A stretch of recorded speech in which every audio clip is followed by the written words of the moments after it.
This is the Transformers Legacy United Animated Universe Deluxe Class Bumblebee. Figure looks not as bad as I thought it would be. I heard about this thing coming out and, I had my doubts. I was a little bit worried that this figure was really going to be a horrible figure, but it's not that bad. So if you've been watching the old 2008 Transformers animated show, you're probably thinking this thing looks nothing like animated Bumblebee. And this figure was supposed to be, well, designed to fit with your other generations of figures. And that hence there's a lot of angles, there's a lot of very boxy parts instead of the smoother curvilinear lines that the old animated figure had. He does have the rocket boosters, rocket pack, which you can still put on his back, just like in the animated version. The instructions say you can also use these as weapons.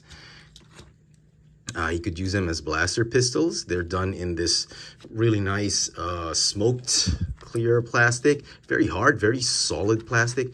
You can put the stingers as blast effects. You can have them positioned off to the side or like horizontal like this. It doesn't really matter. It still looks great. But his main weapon, if you watch the show, was actually his Stinger blaster. Now, back in the show, the Autobots didn't actually have weapons of destruction. Prime had an axe and a water cannon. He had stingers, which was really used for welding. Ratchet had repair tools, and Prowl had the shuriken. No guns, no blaster rifles or anything like that. I think that was intentional. The Decepticons had those. But like I said, his main weapon was his stinger. So what you can do is you can fold up the fists like this, because on the show, his hands would transform into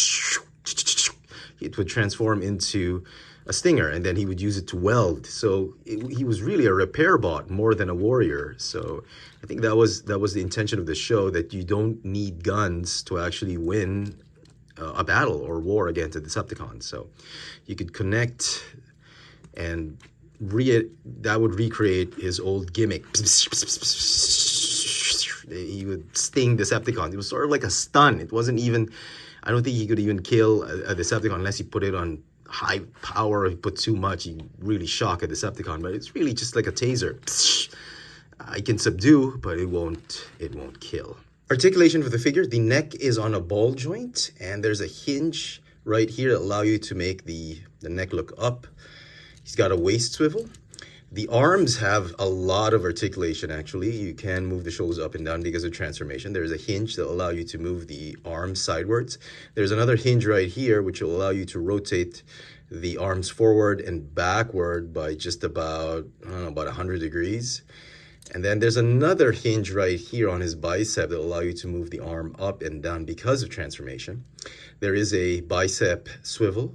You've got an elbow hinge, and the wrists are on swivel as well. The hips are on hinges, allow you to do the splits forward and backward. It's got a thigh swivel, a hinge knee that allows you to bend it more than 90 degrees. The feet can move up and down, and there's a rocker tilt, but there's a clearance issue for the rocker tilt. So you gotta just power your way through it, and hopefully it doesn't break. But there is a clearance issue for the rocker tilt, but the rocker tilt is there. The figure stands at a measly 10.5 centimeters tall, or about 4 1/8 inches tall. For comparisons, here he is with other Legacy Animated Universe figures, or sort of Animated Universe figures. We've got the Animated Universe Legacy Prowl, and we've got the, Legacy Prime Universe, which was also an animated show, Bulkhead. Now, until Hasbro has done an actual Animated Universe Legacy Bulkhead, I think this Bulkhead will suffice, will fit nicely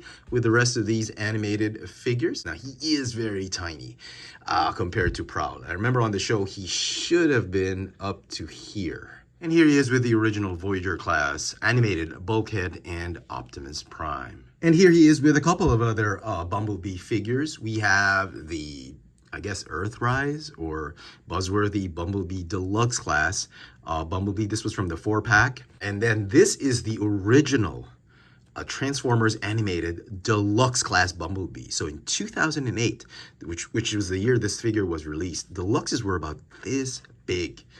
And I guess they were after scale. They're trying to make everything fit, and you know, figures were really shrinking in the last 15 years. So this is now a Deluxe class. As you can see, he is about 2 millimeters taller than this Bumblebee. So he's still right there. It's a low average size, but it is still within the average size of a Deluxe class figure. It's not exactly core class figure just yet, but still, he's still pretty tiny.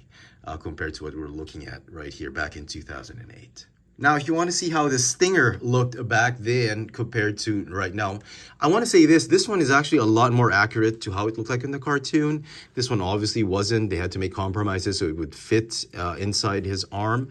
But the aesthetic of this figure definitely still is the more accurate one compared to this figure. This one's just a lot too boxy. There's just too many angles. You can see right here, a lot of streamlined, very cartoony, anime-ish type of aesthetic. Is this thing a bad figure compared to this? Is it an improvement? It's definitely not an improvement, but I don't want to say that it's horrible. I think in another universe, in another multiverse, this figure could actually exist and side by side this other figure. So this is the animated multiverse, this is the animated universe, and this is the Legacy Generations universe. And you can see right there the head sculpt. I'm going to say the new Legacy head sculpt seems to be more accurate cartoon-wise than the original figure. I don't know. I've been rewatching the animated shows. He's got very expressive face. I think this one seems to be closer to the original cartoon. I don't know, but so body-wise, this one, and sculpt-wise, aesthetic, this one is more accurate, but the Stinger and the head sculpt, I think this one is more accurate.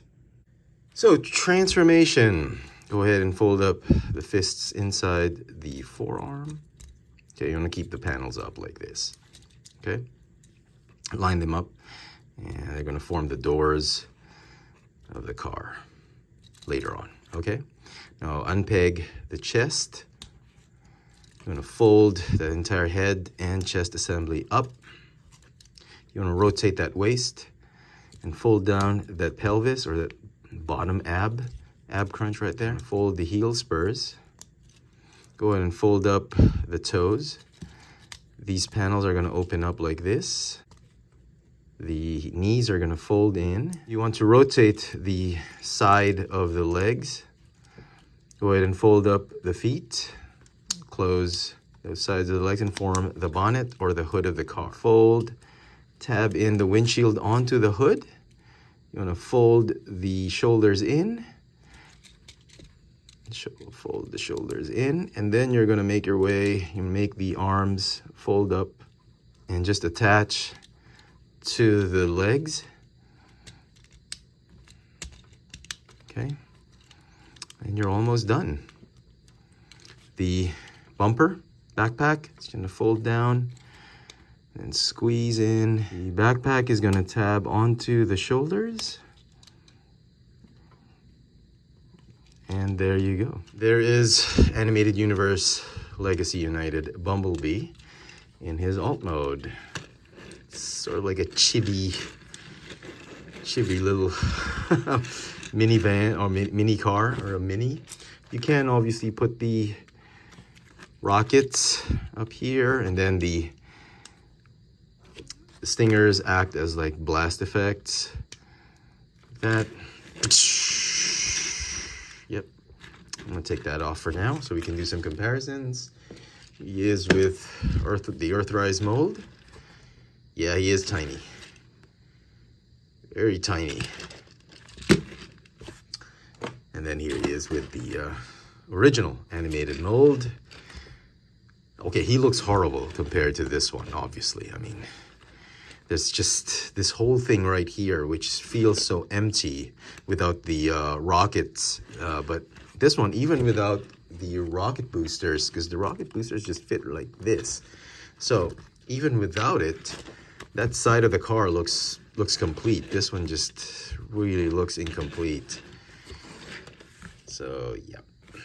Okay, I'm gonna leave him here, and then we're gonna bring in I think we should bring in the legacy figures first. So bulkhead and prow. Yeah, this thing doesn't work. I mean, he's just way too small compared to the other legacy figures. And then now compared to the other animated figures, yeah, he's like, he looks like he's core class or legends class compared to these other bigger figures. I mean, really? I mean, look at that. Look how tiny this thing is. I apologize. I don't have the fast action, not fast action, the quick change activators Bumblebee. I think he would be about the same size as the activators Bumblebee, which I don't have. I do apologize. I can't show it off, but he feels like that. He feels like he's a core class figure or a legends class figure compared to the original figures.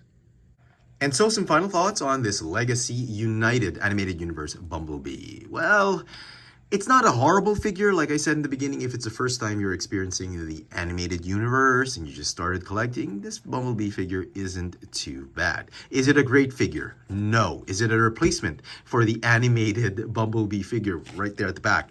Obviously not. Will it fit on your shelves of animated figures?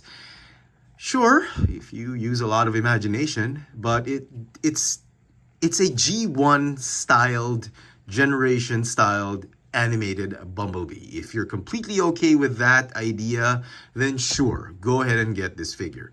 If you're pretty loyal to how the animated Bumblebee looked like and how the animated characters look like, this figure is not for you. You're just going to be very disappointed with this figure. The transformation might be such a nuisance for you. Might be a nuisance. It's a little cumbersome for me. It's way too small compared to the other deluxe class figures we've had, especially back in 2008. You're gonna hate this figure. To put it bluntly, you're really gonna hate this figure if you loved the old animated figures. So with that, I'm gonna give this figure, given all that we know about it, it's gonna get a 6.5 out of 10 for me. Its saving grace for me are the stingers and that head sculpt, but overall, it's really not a great figure, and I wouldn't recommend hunting this figure down. I would say just go ahead and wait for it on clearance. It's how I feel about the Legacy Prowl. If you've really collected the old animated figures, this figure's not for you. Let me know in the comment section what you guys think of this Transformers Legacy United Animated Universe Deluxe Class Bumblebee. Hit that notification bell so you never miss out on any of my latest video reviews. And if it's your first time here, please subscribe. Thanks for watching.